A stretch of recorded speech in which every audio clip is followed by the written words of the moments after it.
বুড়ো হয়েছে কিন্তু বয়সটা বুড়ো হয় নাই আর ফুর্তিটা শেষ হয় নাই। আচ্ছা, আমাদের তেঁতুলিয়া গ্রাম কিসের জন্য বিখ্যাত?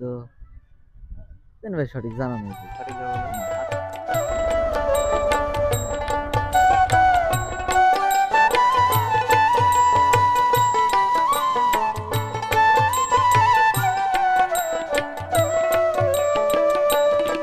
চারপাশে ফসলি জমি আর মাঝখান দিয়ে বয়ে চলেছে রাস্তা। অপরূপ সৌন্দর্য আমাদের এই বাংলাদেশ।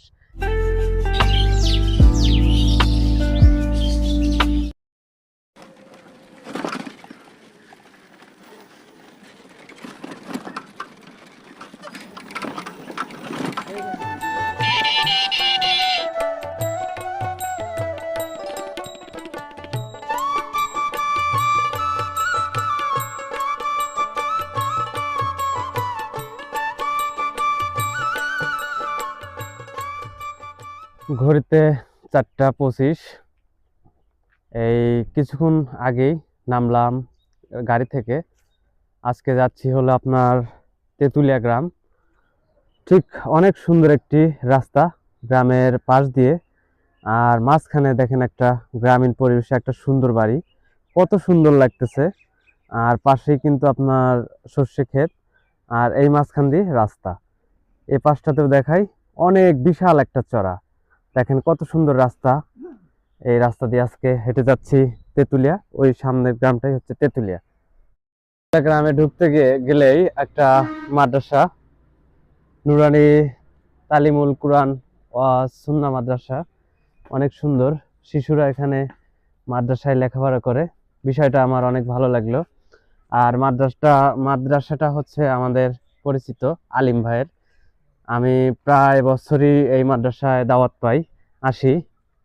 আজকে কিন্তু নতুন দুইটা মেহমান, মোকলেস আর আকাশ, আমার সাথে আসছে ঘুরতে। তো চলুন তাহলে সামনে যাই, গ্রামটা ঘুরে দেখি কত সুন্দর লাগে। আমি বিশেষ করে যে কয়েকটা গ্রামে গেছি সেই কয়েকটা গ্রামের রাস্তায় কাঁচা পাইছি। আজকে যে গ্রামটাতে আসছি সেই গ্রামটা অনেক উন্নত, এবং আর এই রাস্তাটা পাকা, খুবই সুন্দর লাগতেছে। ওই যে আপনার আশেপাশে বাড়ি ঘর আছে, এটা আবাদি জমি। কাকা, এই গ্রামটা তেঁতুলিয়া গ্রাম? ও আচ্ছা, ঠিক আছে। অনেক সুন্দর। দেখ, গ্রামে আসলে দেখতে পারবেন প্রাকৃতির অপরূপ সৌন্দর্য। আর ওই দেখেন কলা ধরে আছে, কত সুন্দর। গ্রাম মানেই একটা সুন্দর জায়গা, গ্রাম মানেই আনন্দ। গ্রামের মানুষ সাধারণত সহজ সরল হয়। এই দেখেন রাস্তার পাশে খ্যারের পালা রাখছে, গবাদি পশু পাখিকে খাওয়ায়। দেখেন মেয়েরা কিন্তু স্কুল শেষে বাড়িতে যাচ্ছে। আর আজকে নতুন মেহমান মোকলেস ভাইকে নিয়ে আসছি আজকে তেঁতুলিয়া গ্রামে ঘুরতে। সাথে চেনামুখ আকাশও আছে। আজকে আমরা পুরো গ্রামটা ঘুরে দেখতেছি। দেখেন কত সুন্দর খ্যারের পালা।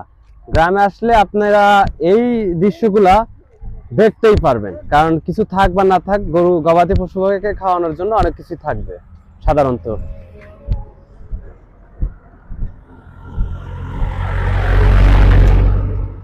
আর একবার আপনাদেরকে পরিবেশটা দেখাই। দু চোখ যেদিকে যায় শুধু সবুজ প্রকৃতি আর প্রকৃতি, অনেক ভালো লাগে এই প্রকৃতি দেখতে। দেখেন কত সুন্দর প্রকৃতি, একদম খোলামেলা।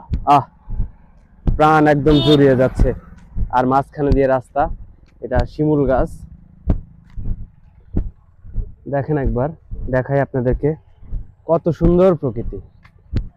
শুধু আমার কথাই শুনেন না, প্রকৃতি দেখেন। মাঝখান দিয়ে কাকারা হেঁটে আসছে, গ্রামের সরু রাস্তা। গ্রামীণ যে চিত্রটা সেটাই আপনাদের মাঝে তুলে ধরলাম।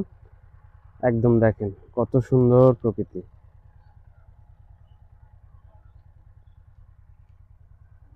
আমি আবার একটু রিভিউ দেখাই।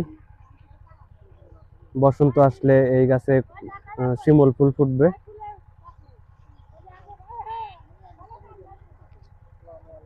সামনের দিকে এই ছোট্ট একটি গ্রাম আছে, এই কয়েকটা বাড়ি, এই বাড়িগুলা দেখার চেষ্টা করব, এই জন্যই ওইদিকে যাচ্ছি।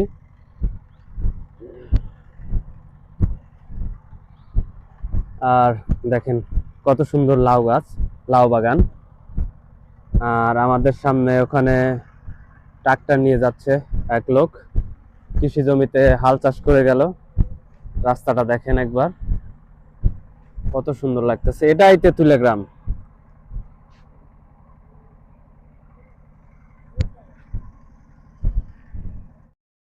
শীতকালীন ফসলগুলো আপনাদেরকে একটু দেখাই। গ্রামীণ টমেটো, অনেক সুন্দর টমেটো হয়েছে এবার।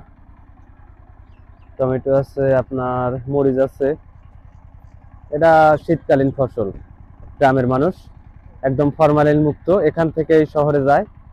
আর পাশেরটা লাউ বাগান, আর এগুলো হচ্ছে আপনার টমেটো। টমেটোর সাথে আপনার মরিচ গাছও আছে এখানে।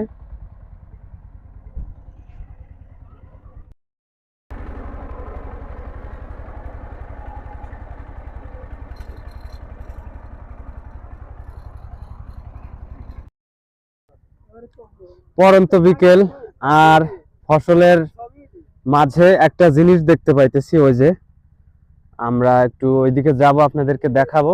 দেখেন কত সুন্দর ভিউ, আর কত সুন্দর রাস্তাটা গেছে এই চড়ার ভিতর দেয় তেঁতুলিয়া গ্রামে। হ্যাঁ, চারিদিকে অনেক সুন্দর ভিউ। আর ওটা মনে হচ্ছে মৌমাছি মধু সংগ্রহ করার জন্য রাখছে না? ওইদিকে কি যাওয়া যাবে?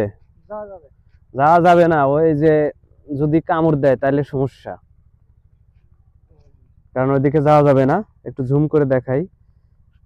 সর্ষের ফুল একদম খাঁটি মধু সংগ্রহ করার জন্য ওই মাছিগুলা ওইভাবে রাখছে। আর রাস্তাটা দেখেন কত সুন্দর। একবার যেতে দেন আমায় সোনার ওই ছোট্ট গায়ে, এরকম মনে হচ্ছে আসলে এটা সোনার গ্রাম। আসলে অনেক সৌন্দর্য, সৌন্দর্য শেষ নেই। আমি এই রাস্তা দিয়ে আসছি ভিতরে, গ্রামের বাড়িগুলা দেখাই। গ্রামের মাঝখানে একটা সুন্দর ব্রিজ, এই তেঁতুলিয়া গ্রামে। দেখেন কত সুন্দর লাগে ভিউটা। ও ওয়াও, দেখতে পারতেছি অনেকগুলো ছোট ভাই এখানে বিকেল টাইমে আর কি মজা করে। ভাইয়া তোমার নাম কি? শরম পাইছো অনেক। আচ্ছা, তোমার নাম কি ভাই? মোহাম্মদ জিয়াদ সরকার। হ্যাঁ, জিয়াদ সরকার। আচ্ছা, জিয়াদ সরকার। দাঁড়াও, বুড়ো হয়েছে কিন্তু বয়সটা বুড়ো হয় নাই, আর ফুর্তিটা শেষ হয় নাই। আচ্ছা ভাই, তোমাদের এই তেঁতুলিয়া গ্রাম, এটা তেঁতুলিয়া গ্রাম না, জি ভাই। কিসের জন্য বিখ্যাত বলতে পারবে? আমাদের তেঁতুলিয়া গ্রাম কিসের জন্য বিখ্যাত জানি ভাই, সঠিক জানা নেই ভাই। সঠিক জানো না? না ভাই। আচ্ছা, এরা তো কৃষি প্রধান, এই জি ভাই। চড়াগুলাতে কৃষি আবাদি হয় বেশি। জি। তো সবচেয়ে কোন ফসলটা বেশি আবাদ হয়? এই সরিষার ধান এই দুইটাই এই বেশি। দুটাই। হ্যাঁ। ও আচ্ছা, ঠিক আছে। লেখাপড়া করো তুমি? জি। কোন ক্লাসে? Inter second year. বড় হাত। জি। ও আচ্ছা, ঠিক আছে ভাই, ভালো থেকো। হ্যাঁ, কারণ বাংলাদেশ বেকারত্বের দেশ, এই দেশে চাকরির সুবিধা সেরকম নাই। এই জন্য অবসর টাইমে এই যুবকগুলা এখানে বসে থাকে, অবসর সময় পার করে আর কি। দেখেন গ্রামের মাঝখানে ব্রিজটা অনেক সুন্দর, আর এই পাশটাতেই প্রকৃতি। এখান দিয়ে কত সুন্দর বাড়ি ঘর। এটা তেঁতুলিয়া গ্রাম। এই পর্যন্তই আজকে দেখাইলাম, আর দেখা হবে পরের কোনো ভিডিওতে। সবাই ভালো থাকবেন, ধন্যবাদ।